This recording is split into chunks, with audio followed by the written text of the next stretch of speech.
everyone, it's Tanny Games here. Welcome in.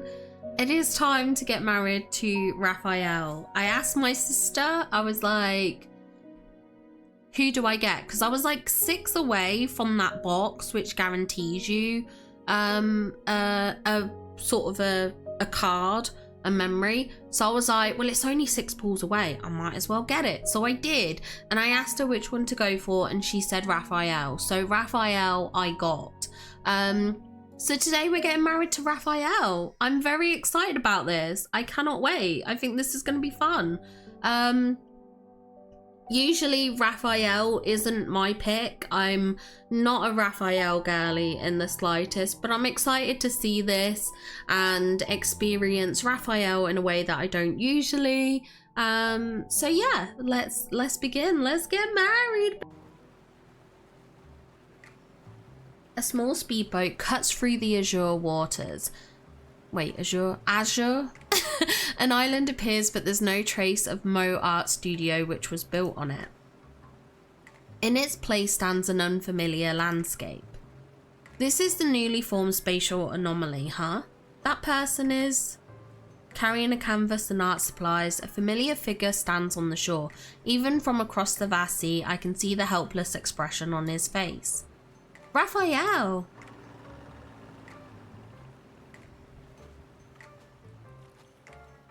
Ah, so you just woke up and your home was gone? I shouldn't have passed out after staying up for 2 days. Then maybe I could have saved more than just these things. With a pained expression, he turns to show me a small collection of personal belongings that were salvaged. I spot a water container for painting. It wasn't even emptied before he grabbed it. I quickly clear my throat to suppress an inappropriate urge to laugh. Don't worry, this is just a spatial anomaly created by the deep space tunnel. Once the fluctuations subside, your home will return to normal. But the road to White Sand Bay, along with its beach, has also vanished beneath the waves. The fluctuations caused a protofield displacement, which resulted in shifting the spatial anomaly several nautical miles away from its actual location. In other words, this place has become a lonely island.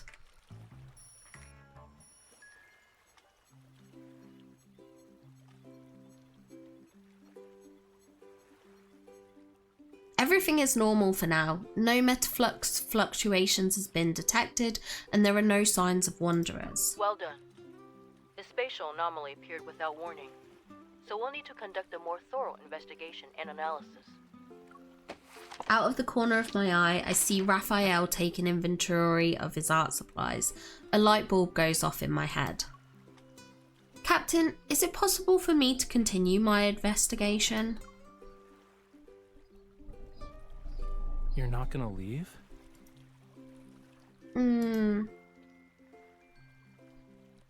I end the call and Raphael has somehow appeared behind me.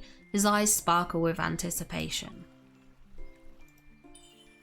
You're a poor fishy stranded on an island. I can't just let you fend for yourself. Are you sure you want to stay here though? You can always come over to my place. Cutie, I'm literally surrounded by the ocean. I don't think I can get stranded even if I tried.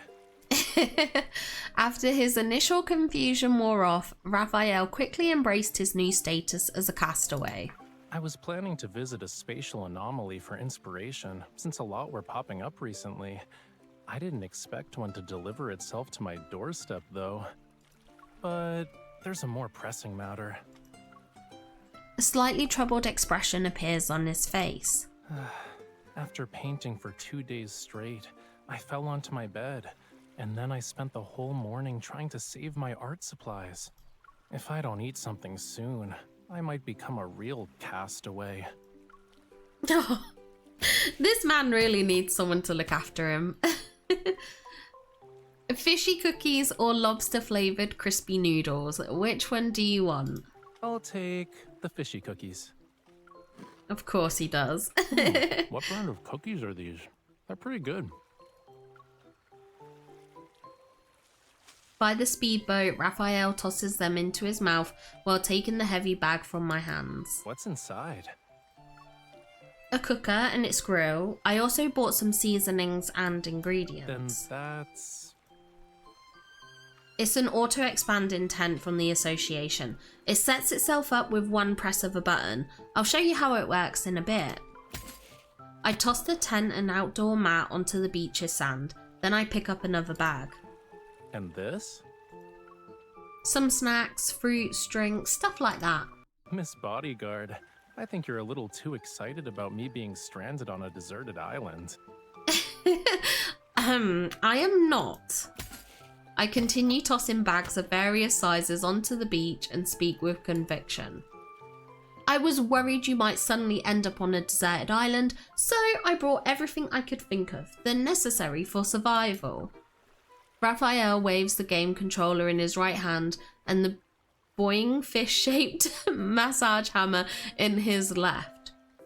He pretends to have an epiphany. I see, I see. Humans need many things to survive. Yes, humans are delicate creatures. We can't take any chances.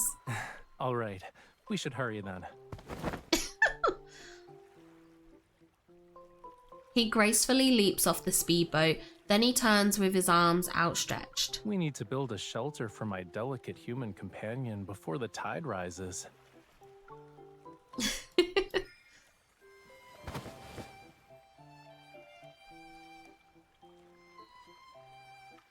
After finding a nice flat spot and successfully setting up the tent, I'm about to show off my handiwork to Raphael when...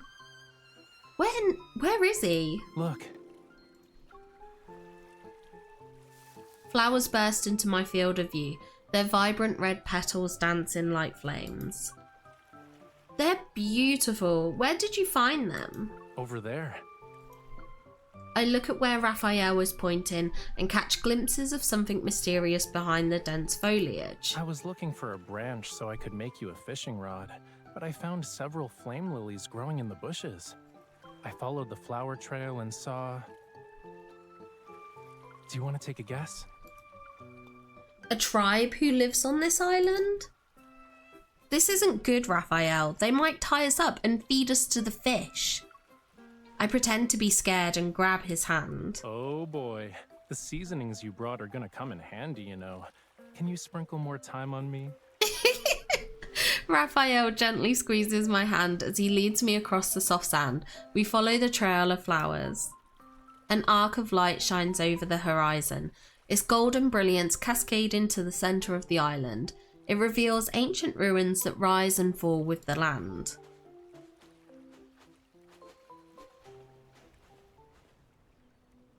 Weathered stone pillars stand in solemn silence.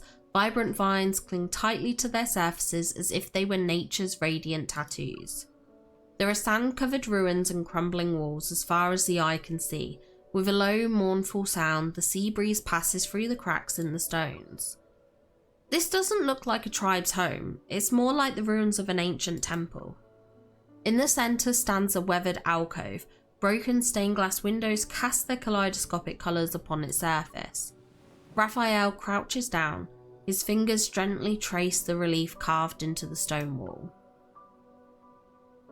This is... What is it?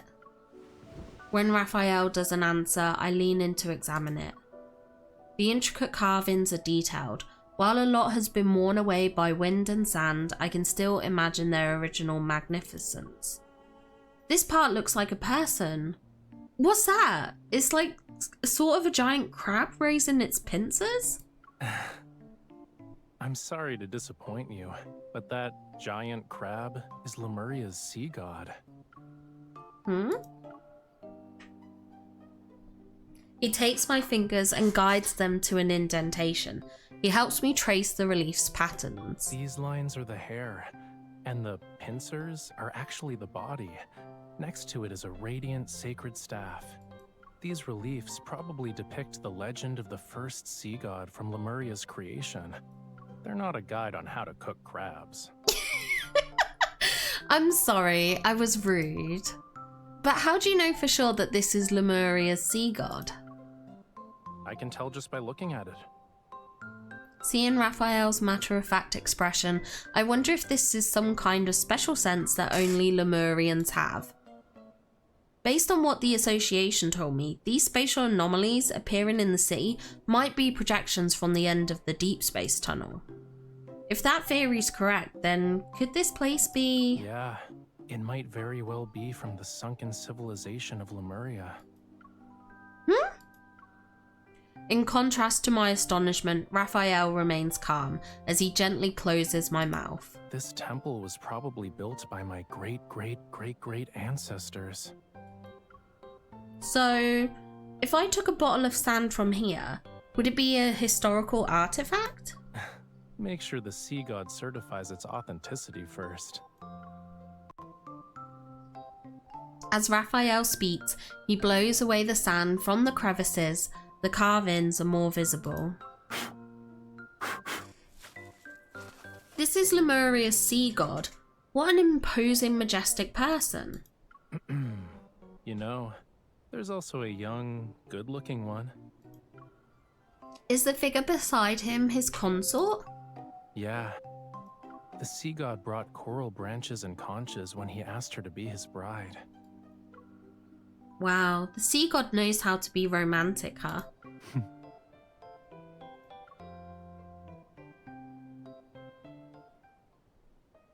He tucks something behind my ear. I reach up and feel soft flower petals. A flower? What are you? You don't like it? I like it. You also know how to be romantic. Smiling, Raphael pulls out a paintbrush to remove the dust from the relief. You said this was the first sea god? Does that mean there was eventually a second and a third sea god? Every sunrise is accompanied by a sunset. Likewise, the sea god slumbers and awakens with the ebb and flow of his power. But when his power is gone, he fades away and dissolves into the sea. When will the next sea god appear? No one knows. Sometimes only a few years pass between a sea god's passing and their successor's birth. Other times, it can take centuries. What about now? Is there a sea god in the current era? Letting out an amused chuckle, Raphael gently taps my forehead. Who knows? It's just ancient history from thousands of years ago.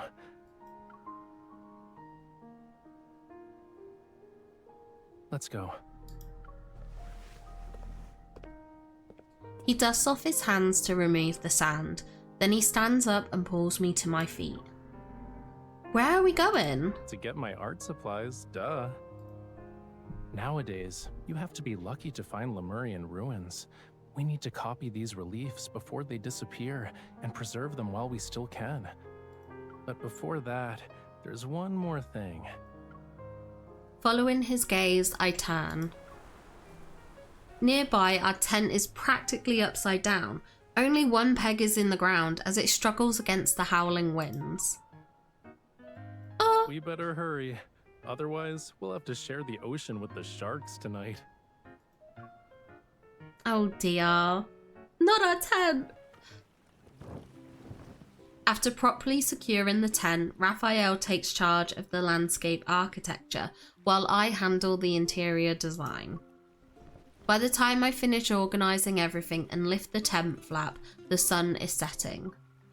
The clouds are painted in dappled gold, evening's light washes over the sea and bathes the island in soft, warm hues.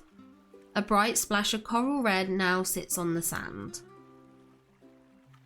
Is this Raphael's idea of landscape architecture? Please. Of course there's more. Look behind you. Unable to see Raphael anywhere, I walk around to the back of the tent. I'm confused. The fence is arranged in a staggered manner. It's decorated not with vines, but with colourful seashells and sea glass. A winding path paved with pedals leads to a weathered wooden boat. Crystalline waves dance across the boat's hull. There's no question about who painted them. Where did you get all of this? I just walked along the shore. Everything here is nature's gift. No. When Raphael appears before me again, I wipe away the dust on his face. So, my darling, delicate human, does this meet your survival requirements? It's great, but I point to the grill and stove set up next to the wooden boat. It'd be perfect if there was grilled meat. Oh, and drinks and fresh fruit to the side? Are you sure those are required? It sounds more like a request.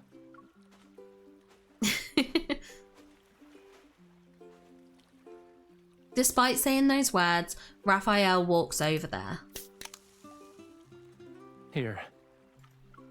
As I take the can, I catch a glimpse of an unusual blue tinge beneath Raphael's collar. Raphael, I think your scales are showing. Huh? Don't move. Let me see them. Hey, wait. Your hands are freezing. Raphael frantically grabs my hands. I know what you're thinking, but they aren't scales, cutie. Then what are they? You'll see after it gets dark. Raphael stuffs a large prawn cracker into my mouth to silence me and my curiosity. Not him shoving me with food to shut me Take one up. step forward, bend down, and then keep moving. Just so we're on the same page, don't lead me into spooky caves or dump me onto a dolphin's back, okay? I haven't done any of those since I was 10. I wouldn't be so sure about that. Raphael has covered my eyes as he guides me into the tent. The sound of the sea grows fainter. Okay, now lie down on the blanket. Right here? I trip over a round object and I immediately reach out for something to steady myself. I wasn't injured from falling. Actually, I feel very comfortable right now. I toss aside the thing that I tripped over. The boing thing, is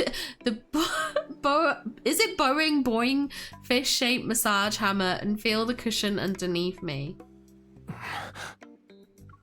My cushion squirms in protest. Taking off my blindfold, I try to put on an innocent smile. Are you okay? No. We just fell on him. The split-second decision to use me as your cushion was done with grace. I'm impressed. Oh, you're too kind. Raphael raises his knee and nudges me. Why aren't you getting up? I mean, why would I get up off of him? Let's mess around. Oh, I fell and got hurt. I need a kiss before I can get up. He better kiss You're me. Such a tease. Oh, you're such a tease. He holds the back of my neck as his soft, cool lips meet mine. Then the gentle kiss deepens into something more intense. I'm left breathless. That's enough. His other hand finds my waist and pulls me closer. With nowhere to retreat, I surrender to his passionate kiss. Oh my gosh. You had enough. Oh my gosh. Oh no. Let's continue. Wait, no, don't end it. You're such a tease.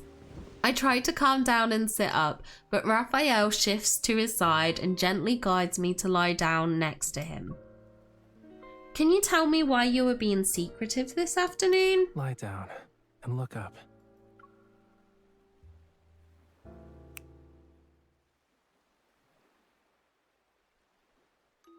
The lamp is suddenly turned off and everything is plunged into darkness. Gentle lights begin to dance across the tent ceiling.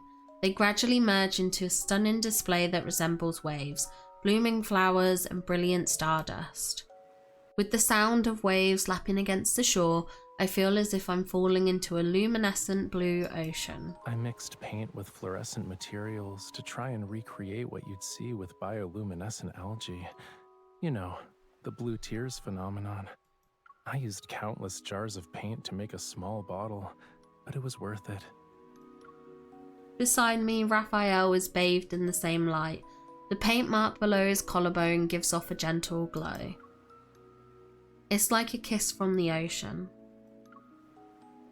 I remember you said that blue tears only last for 10 seconds once they leave the ocean.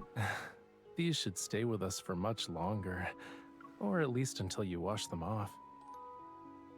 I wouldn't do that. As I gaze quietly at the blue sea, I remember the equally magnificent reliefs I saw in the ruins. Raphael, tell me stories about Lemuria.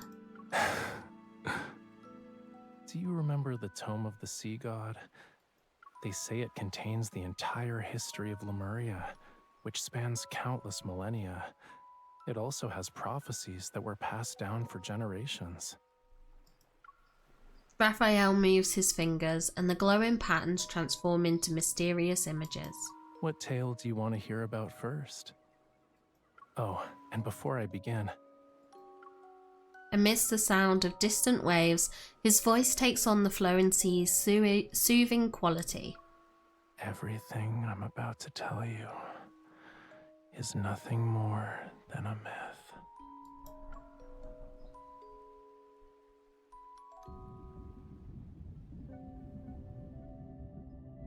That night, I fall asleep while Raphael tells me his stories. In my dream, I see a breathtaking azure world. Massive sea creatures gracefully swim, schools of fish dash past mysterious seagrass, and luminous jellyfish drift past rainbow-coloured coral reefs. A melody played on a flute resounds from afar as a small blue fish swims up to my fingertips. It swishes its tail as it guides me deeper into the ocean. And then I see it, a warm dancing flame. It's waiting for me. A young sea god cradles it in his hands before gently placing it against my heart.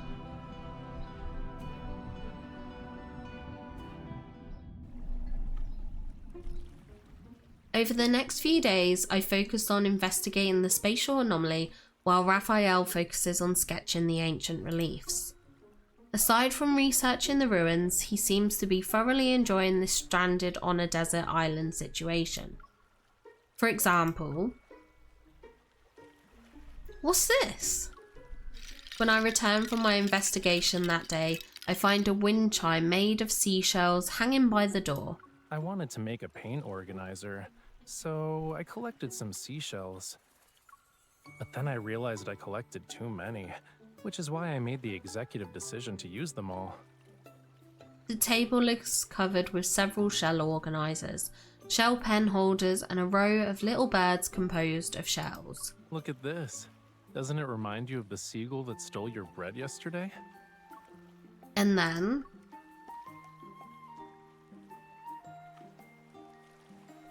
these are... They're sea lanterns. Isn't it obvious? Several sea lanterns are scattered across the ground. Meanwhile, Raphael carefully removes excess wood with a small knife. I thought you didn't believe in sea lanterns and other wish-making customs. Yeah, I don't. But I thought you might want to try it.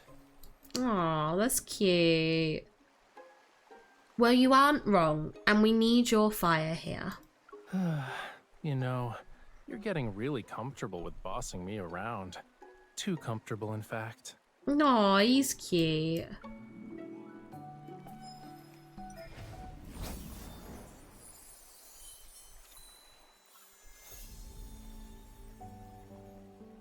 As we resonate, a warm glow emanates from within the lantern. It's not long before the sea's surface is illuminated by many lights.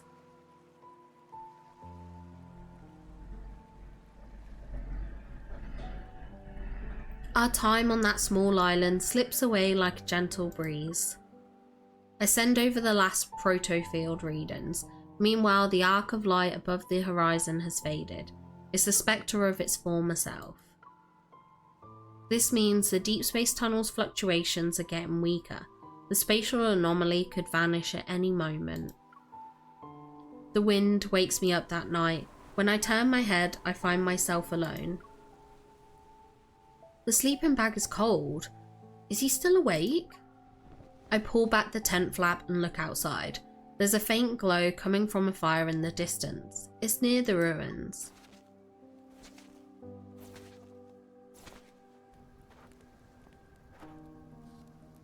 In flickering firelight, Raphael sits before a centered stone wall. His thin charcoal pencil makes soft scratching sounds as it moves across the paper. You're awake? Oh, he looks cute! Using his free hand, he lifts the blanket from his shoulders. I move closer and he wraps the blanket around us. Can't sleep? I just wanted to finish the remaining sketches, that's all. The paper is filled with mysterious otherworldly drawings. I can vaguely make out the figure of the sea god. It's been a few days. Have you made any new discoveries? I wouldn't call them discoveries, but I did learn about a few things that weren't mentioned in the Tome of the Sea God.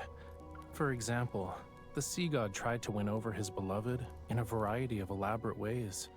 I also found out how many times he stumbled. I feel bad for him. Even these embarrassing moments were recorded by your ancestors, so we could laugh at them today. I'm guessing the sea god won his beloved's heart in the end, right? Otherwise there wouldn't be more to the story? You're correct. The sea god and his bride lived together for all of eternity. Their power watched over Lemuria as the ocean thrived. That's a textbook example of a happy ending. And it's not how it ended. Huh? The true ending is right here. Raphael's finger hovers over the carved relief. The ancient people of Lemuria believed the sea god would protect them forever. That's why they built this temple. It was to record their legend and pass it down. They must have believed these carvings would stand the test of time as a Lemurian monument. In the firelight, Raphael's voice softens, and the air around us becomes hazy. Yet the temple was eventually abandoned. Their civilization sank into the deep sea, and Lemuria was reduced to nothing in that abyss. Clearly, the sea god failed to protect his people. It's just a myth. Yeah, that's why I don't believe in things like legends. The charcoal pencil meanders across the paper.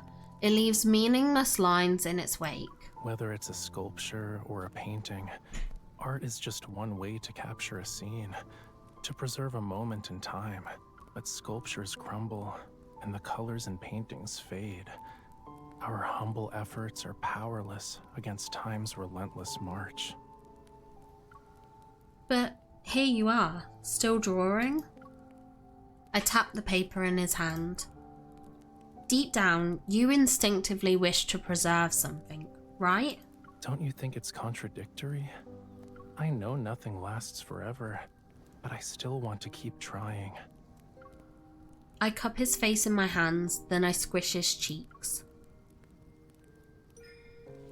Raphael, you silly fish. Why are you calling me a fish again? Oh, little fishy. You've already captured thousands of beautiful moments. They're anything but meaningless attempts. But I'm not satisfied with that.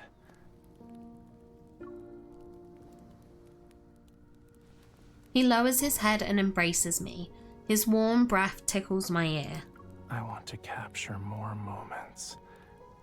Every single second of being stranded on an island with you. I want to preserve it all.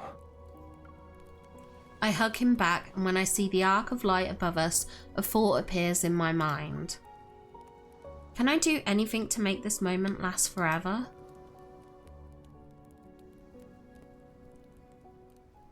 I'm not sure when I dozed off, but when I open my eyes again, I find myself wrapped in a blanket. I'm inside the tent. Art supplies and sketches are stacked on the table. Raphael finished all his drawings.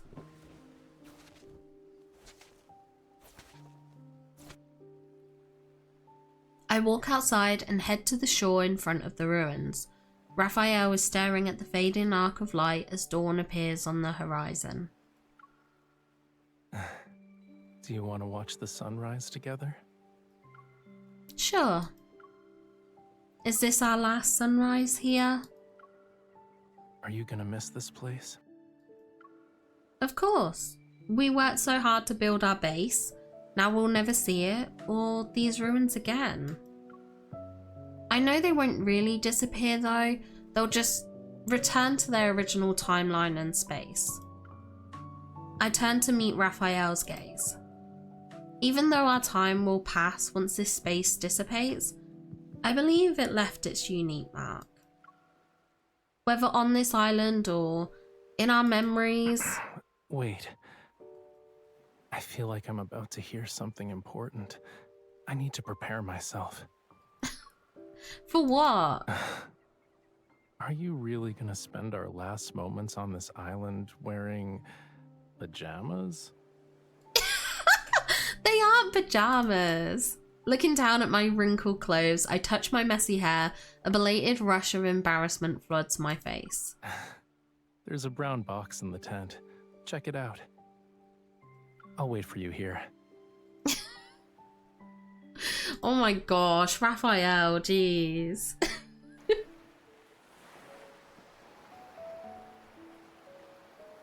Raphael prepared. Oh, Did you it really went too think my fast. personal belongings were just art supplies? Tell me what you're thinking about right now.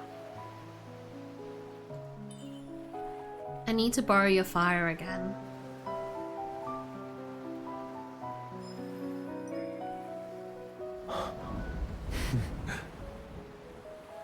While moments here are fleeting, I think it said I'll always be here with you, or something. I know it's just a simple token. My fire combined with your flower, it's anything but simple. Do you know what it means to have this as our witness? Then, in return, I'll give you the entire ocean as my gift. Aww, bless. This is cute.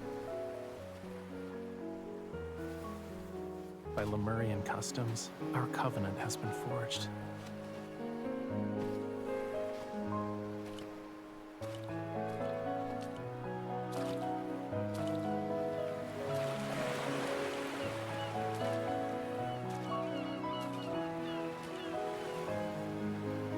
Every second of our lives must be shared, starting from this moment. If this vow actually represents eternity, will you give me the chance to prove myself worthy of your devotion?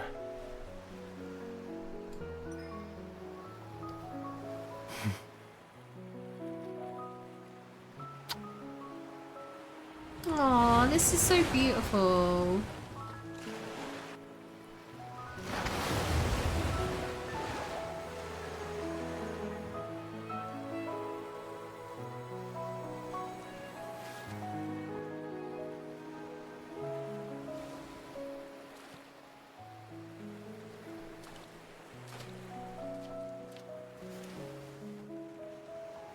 Would you like to share this moment with me, cutie?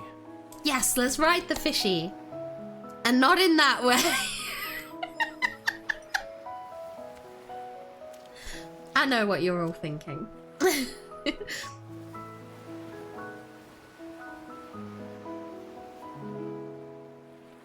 All right. Can you lower your head a little?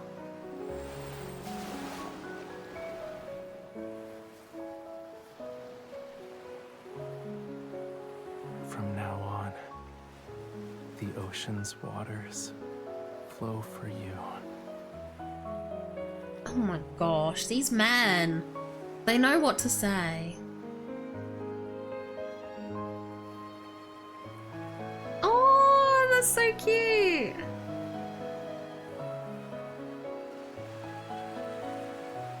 Oh my god, this is so adorable. Oh, I love this. Oh, that was cute. That was cute.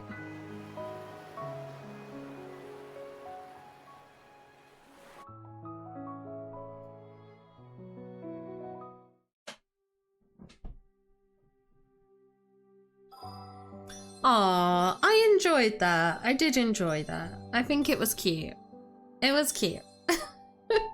I wish there was more. I wish there was kind of more to it. I don't know what else I would have wanted. I think it's because all the others kind of had that end wrapping up. At least of the ones I've played through first. They all kind of have that after the event kind of finalization, but we kind of didn't have that here, which I think I would have liked. But this was still cute. This was very cute. I definitely think the Raphael girlies are gonna love this. It was very adorable. No complaints, no complaints. I really enjoyed that. I think that was sweet. And, you know, these men, they know their romantic lines. They know their romantic lines. I had fun with that. I hope you had fun with it too. And a little surprise, Caleb is coming. We are gonna do Caleb too, so I am very excited to show that one off as well. But I hope you enjoyed this. If you did, don't forget you can check out the other ones. We've married Silas and Xavier and Zane, so if you want to check those out, feel free to do so. But I hope you have a wonderful day. I hope you enjoyed my wedding, and I will see you all in the next one. Bye guys! A huge shout out to our super top members, Spread Lake and Caroline Rose. Thank you so much for supporting the channel. It means so much to me, and I appreciate you spending the extra to become a super top. Thank you so much.